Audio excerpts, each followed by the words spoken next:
Hi there, my name's Richard and today I'm going to do a little demonstration and review of the Lie Nielsen version of the Stanley 112 scraper plane, and I'm going to use it to level the inlay which I've put on this chair leg here.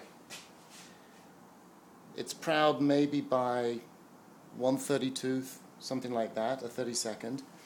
And the problem I have is that I can't really use a sander because it's going to dull the dust from the sapele. It's going to get into the sycamore inlay here, and it's going to dirty, it's going to colour it. So I don't really want that to happen. I've got to go to a hand tool option, a plane, something like that. Now I could use a cabinet scraper and work my way around it, but I've got 4 sides, 8 legs to do. That's a lot of planing, and these are going to get hot, and it's going to hurt my fingers and so on. So I've decided to go for this plane, specifically for this job. I got it with this in mind, and I'm sure I'll have a lot of use for it in the future. It's built like a rock. I mean, it is heavy. It has a lot of mass to carry you through the planing motion. The blade is really thick. That is a very thick blade, and it's honed at a 45-degree angle, a very high angle. I think this is set to about 75 degrees, so 15 degrees off 90. This is an adjustable frog, so you can vary the angle, but I found that the angle that it was shipped with, which is 15 degrees, is about right. I took a couple of test cuts. There was no chatter. The blade is seated nicely, and it's even across the bottom here. Alright, so the first thing I need to do with this is I want to make sure I don't get any tear out on the edges of the legs. So I'm just going to take down the edges here with a block plane. I found it easier to go like this than to use a router.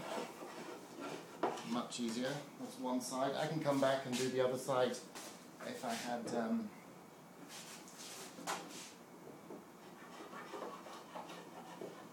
really I'm concerned about tear out on the inlay. There's 3 sections to the inlay on each leg, on each face of each leg. There's the bottom cuff, the top cuff, and then the 2 sycamore strings. Now where the inlay meet here, it's going to jump up because this inlay is proud. So I need to very carefully even that out. Just so the scraper plane doesn't jump across it and cause some chatter or some tear out. So that's pretty good. Yeah. I'm coming at an angle. Okay. And again, I'll try this one. Now I'm using a scraper.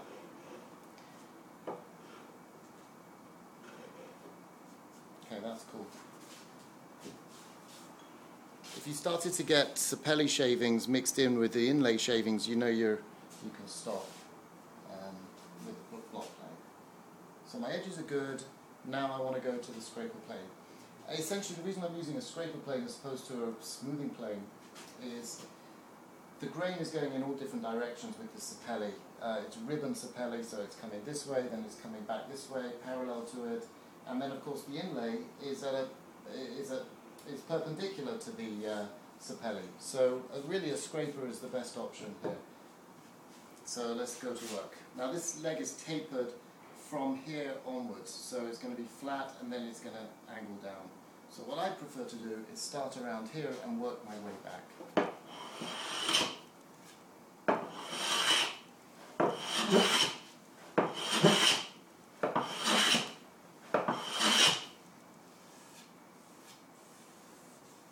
That's already flat, so I'll come in and do this bit now.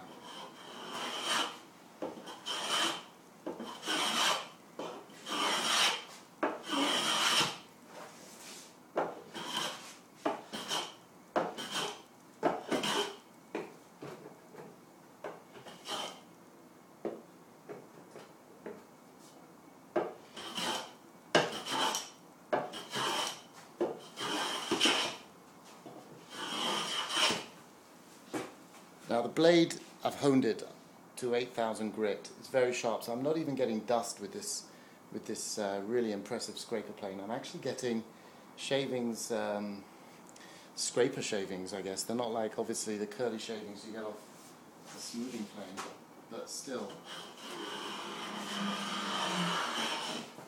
This is a very impressive plane.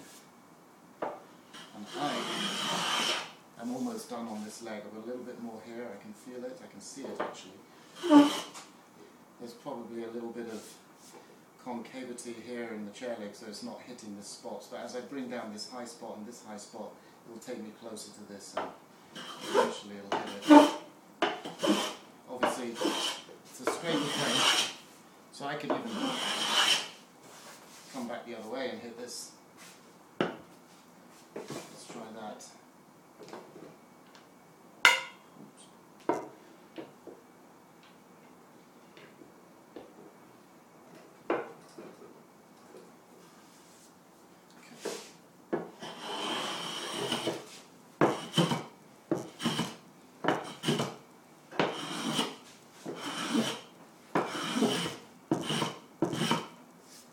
That's done. And that is a really good looking result. Smooth, clean, and quick. Thank you.